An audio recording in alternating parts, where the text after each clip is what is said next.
निष्ठा ने अपनी पलकें झपकाकर धीरे से कहा, क्या हुआ? ऐसे क्यों देख रहे हो? मैंने कुछ गलत कर दिया क्या?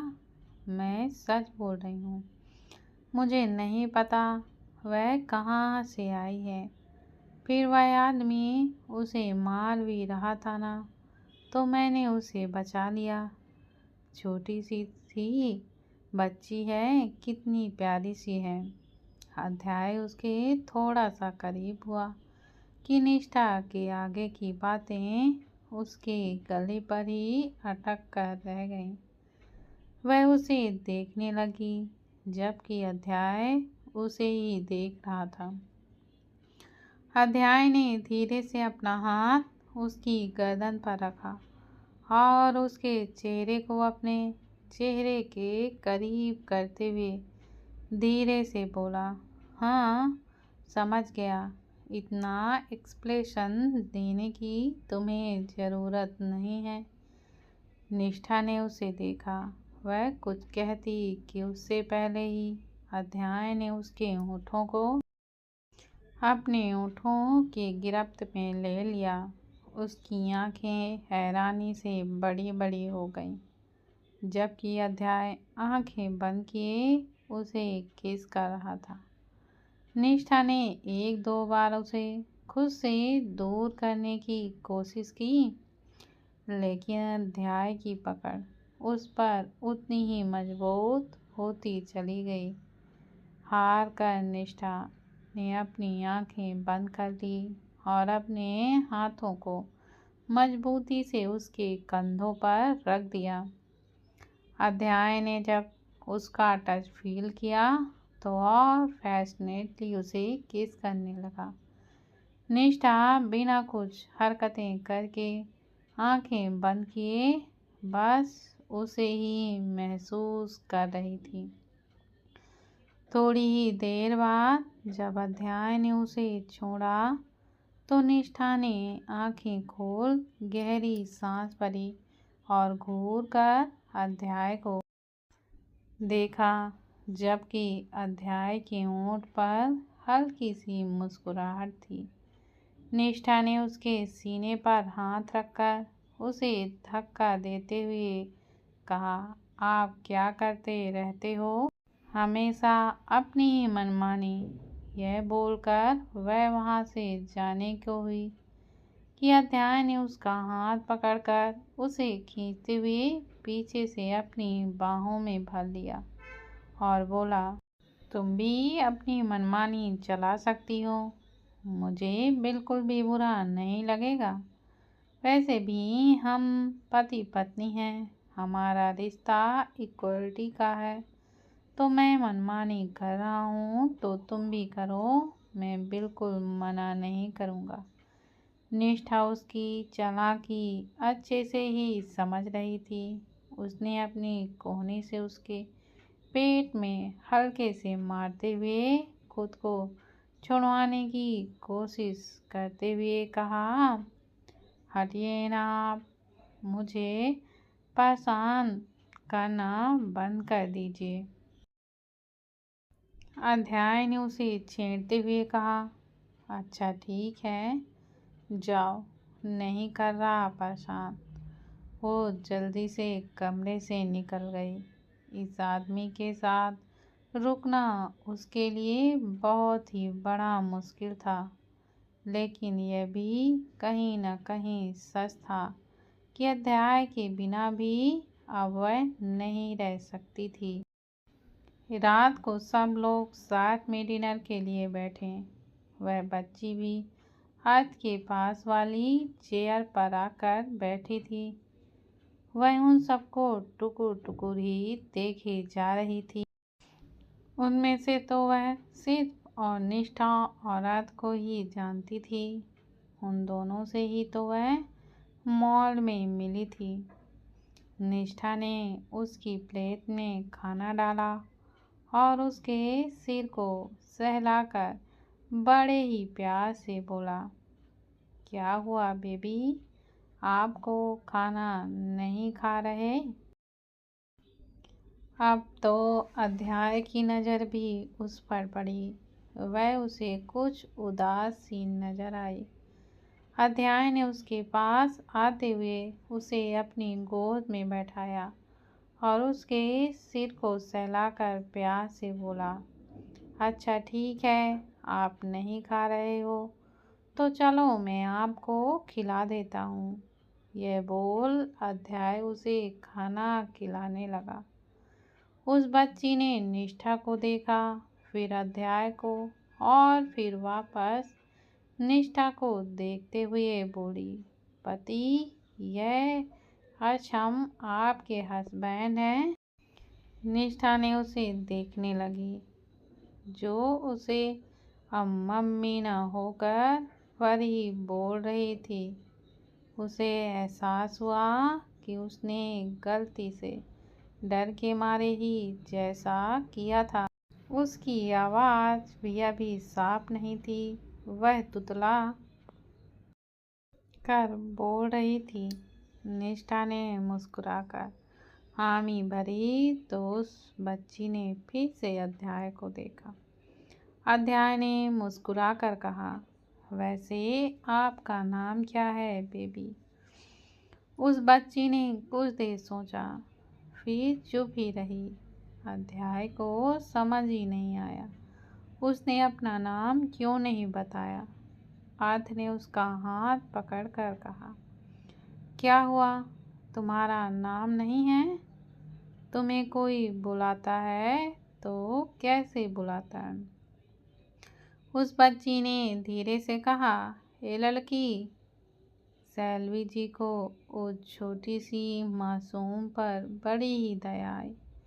उसने अध्याय को देखकर कहा, अध्याय, कुछ पता लगा इसके बारे में?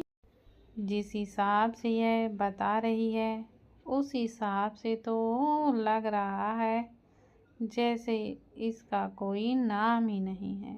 कल तक पता लग जाएगा माँ, आप चिंता ना करें।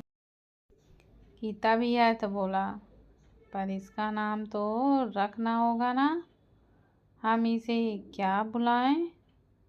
उस बच्ची अर्थ को देखने लगी और फिर उसने बाकी सबको देखा। किशन जी ने सबको देखते हुए कहा, हम इसका नाम आयात रखेंगे, ठीक है? निष्ठा को यह नाम बड़ा ही प्यारा लगा। उसने झट से हामी भरते हुए कहा, हाँ, यह कितना प्यारा नाम है, आयात, हम यही रखेंगे। तबीयत खुश होकर बोला, हाँ, इसका नाम आयात, और फिर हम इसे आयु भी बुलाएंगे, जैसे भाभी अपने भाई को बुलाती हैं। उसके ऐसे बोलने से अध्याय हंस दिया और बोला, तो तुम इसका निकनेम भी निकाल रहे हो? हाथ ने जल्दी से हाँ में अपना सिर हिला दिया। उस बच्ची ने अध्याय को देखा और फिर वह बोली, आयात। अध्याय ने उसका सिर सहलाकर प्यार से कहा, हाँ आयात, तुम्हारा नाम है। वह बच्ची मुस्कुरा दी। अध्याय ने गौर किया कि वह मुस्कुरा रही थी तो उसकी चबी चिक्स की वजह से उसकी आंखें लगभग बंद हो चुकी थी। अध्याय उसे ऐसे देख खुद भी मुस्कुरा दिया। वह सच में काफ़ी प्यारी थी। अध्याय ने मन ही मन सोच लिया था कि वह जल्द से जल्द इस बच्चे के बारे में सब कुछ पता लगा लेगा। खाना खाने के बाद निष्ठा ने उस बच्ची को अर्थ के साथ ही एक एक रूम में सुला दिया। सोने से पहले उसने उन दोनों के लिए कहानी रीड की। अर्थ को तो वैसे इन सब चीज़ों में कोई भी इंटरेस्ट नहीं था। वह आराम से बिना किसी के सुलाए भी वह सो जाता था। लेकिन उस बच्ची के लिए उसने कुछ भी नहीं कहा। सब देख रहे थे कि पहले अर्थ निष्ठा के लिए बदला था और अब आयात के लिए। इधर निष्ठा अपने कमरे में आई तो अध्याय कमरे में नहीं था। वॉशरूम से गिरता शावर का पानी बता रहा था कि वह नहाने गया है। वह आराम से आकर बेड पर बैठ गई और फिर कुछ सोचने लगी। तभी हीर कमरे में आई। निष्ठा ने उसे देखा तो हीर जल्दी से उसके पास बैठते हुए बोली, भाभी आई नीड योर हेल्प। क्या हुआ दीदी? ऐसे आप इतनी जल्दबाजी में, हड़बड़ी में, ऐसा भी क्या हो गया? क्या हेल्प चाहिए आपको? निष्ठा ने उससे पूछा। ही ने छोटा सा मुंह बनाकर कहा, मुझे बताओ यार कि लड़के कैसे पटाए जाते हैं। उसकी यह बात सुनकर वो उसे हैरानी से देखने लगी। वहीं अध्याय, जो कि अभी अभी वॉशरूम से निकलने को था, उसके तो यह शब्द सुनकर कदम ही ठहर गए और वह वहीं दरवाजे पर खड़ा होकर उनकी बातों को सुनने लगा। वह जानना चाहता था कि चल क्या रहा है यहाँ। निष्ठा ने हैरानी से कहा, पर आपको क्यों जानना है कि लड़के कैसे पटाए जाते हैं? हीर ने जिद करते हुए कहा, अरे बताओ तो। निष्ठा ने छोटा सा मुंह बनाकर कहा, पर मुझे तो कोई एक्सपीरियंस ही नहीं है। मुझे तो आपके भाई पटे पटाए ही मिल गए। उसने जिस हिसाब से यह सब कहा था, उस हिसाब से हीर को हंसी आ गई। निष्ठा खुद भी हंसते हुए बोली, मुझे सच में नहीं पता। अब आप हंस क्यों रहे हो? हीर ने गहरी सांस भरी और बोली, पर मुझे जानना था। मेरे अब तक के सारे आइडियाज़ फ्लॉप हो चुके हैं। मुझे जानना है कि लड़के कैसे पढ़ते हैं। निष्ठा ने कुछ सोचा, फिर अपना फ़ोन उठाते हुए जल्दी से बोली, चलो गूगल से पूछते हैं। यह बोल उसने झट से गूगल में सर्च किया, लड़के पटाने के तरीके। अध्याय उन दोनों लड़कियों को हैरानी से देख रहा था जो गूगल से लड़के पटाने के तरीके के बारे में पूछ रही थी। निष्ठा ने अपने फ़ोन में देखते हुए कहा, यह देखो, टॉप 10 लड़के पटाने के तरीके। निष्ठा ने अपना फ़ोन हीर के आगे करते हुए कहा। हीर देखने लगी, जिसमें पहला स्टेप लिखा था दोस्ती और उसके आगे लिखा गया था कि जिस लड़के को आप पटाना चाहते हो उससे पहले दोस्ती करें। हीर ने अपना मुंह बनाकर कहा, दोस्ती? माय फुट, मैं तो उस आदमी को देख भी लेती हूँ तो उसे कांटे चुभने लगते हैं।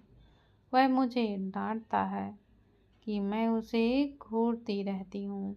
यह बोलकर उसने अपना मुंह बना लिया। तभी अध्याय की आवाज़ आई, अब क्या और कुछ नहीं रहा तुम लोगों के पास जो लड़के पटाने के लिए तुम गूगल से पूछ रही हो? उसकी आवाज़ सुनते ही दोनों हक्की बक्की रह गए। रितना ने सर उठाकर उस तरफ देखा और हीर ने भी मुड़कर उस तरफ देखा जहाँ अध्याय अपने हाथ बांधे वॉशरूम के दरवाजे से टेक लगाकर खड़ा था और उन दोनों को ही घूरे जा रहा था। हीर ने निष्ठा का फ़ोन जल्दी से बेड पर फेंका और कमरे से बाहर की ओर भागते हुए बोली, मुझे ज़रूरी काम है ऑफिस का, मैं बाद में बात करती हूँ।